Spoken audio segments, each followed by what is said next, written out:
됐어.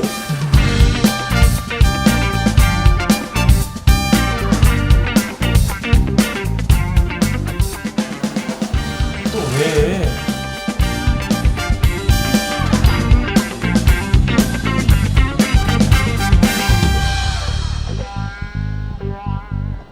나 지금 생명과학이 이해가 안 가.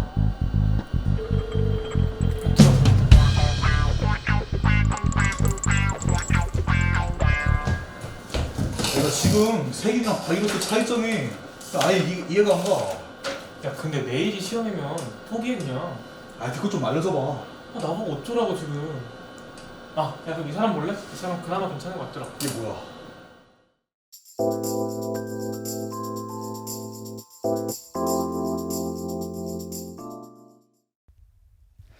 오늘은 세균과 바이러스의 차이점을 알아보도록 하겠습니다. 우선 세균은 단세포 원핵생물로 핵막과 막으로 둘러싸인 세포 소기관이 없으며 세포의 바깥에는 세포벽이 있습니다. 또한 효소가 있어서 스스로 물질 대사를 할 수 있다는 특징이 있습니다. 세균은 우리 주변 거의 모든 곳에 서식하며 대부분 분열법으로 번식하기 때문에 환경, 습도, 온도, 먹이 등이 적합하다면 빠르게 증식할 수 있다는 특징이 있습니다.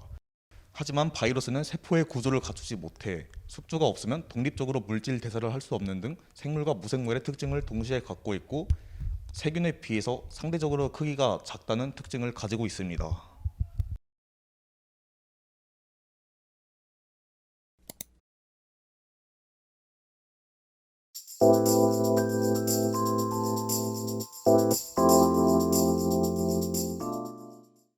어제에 이어서 오늘은 세균과 바이러스의 치료 방법에 대해서 알아보도록 하겠습니다. 세균의 질병은 폐혈증, 장티푸스, 파상풍, 콜레라, 패스트 등이 있습니다. 세균은 항생제를 사용하여 치료해야 하는데요. 항생제의 기본 원리는 세균을 죽이거나 생장을 방해함으로써 세균을 억제하는 것이고 크게 4가지 효과로 나타낼 수 있습니다. 먼저 세균의 세포벽 합성을 방해하는 방법입니다. 세균의 세포벽의 성분인 펩티도글리칸을 파괴함으로써 세균이 삼타올 이기지 못하고 터져버리게 하는 방법입니다.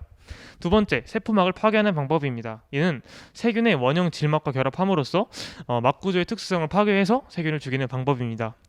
세 번째는 단백질 합성을 억제하는 방법으로 박테리아의 리보솜과 결합하여 단백질 합성을 방해해서 세균의 생장을 방해하는 방법이고, 마지막으로는 DNA, RNA 합성을 억제하는 방법입니다.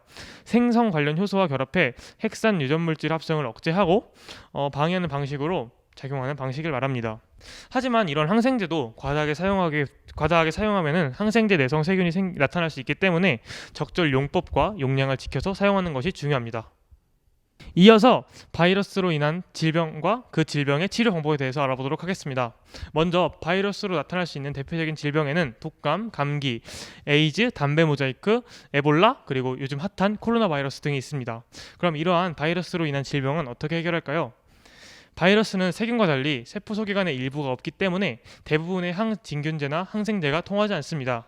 따라서 약으로서 바이러스로 인한 질병을 치료하는 것이 아닌 그냥 지사제라든지 수분 공급 정도만 해서 우리 몸의 컨디션을 좋게 유지시켜주고 직접적인 처리는 우리 몸의 면역기관이 하는 것으로 해야 합니다. 하지만 요즘 핫한 코로나라든지 독감 이런 것과 같은 몸에 해로운 바이러스들이 직접 들어왔을 때는 방치하기에는 위험합니다. 그렇기 때문에 항바이러스제라는 것을 빠르게 개발해서 사용하는 것이 중요합니다. 다들 감기에 걸려서 병원에서 약을 처방받은 적이 있죠? 감기에 걸리면 어떤 약을 처방받을까요? 주로 항생제를 처방받습니다. 엥? 선생님, 항생제는 세균을 치료하는 방법인데 감기는 바이러스잖아요. 왜 항생제를 쓰죠? 그 이유는 2가지가 있는데요. 크게 감기는 그렇게 우리 몸에 해로운 바이러스가 아닙니다. 그렇기 때문에 충분히 방치하면서 지켜봐도 우리 몸이 충분히 이겨낼 수 있습니다. 또 두 번째로는 감기에 걸리게 되면 면역력이 떨어지는데 이때 외부로부터 들어오는 세균을 잡기 위해서 항생제를 사용해 줍니다.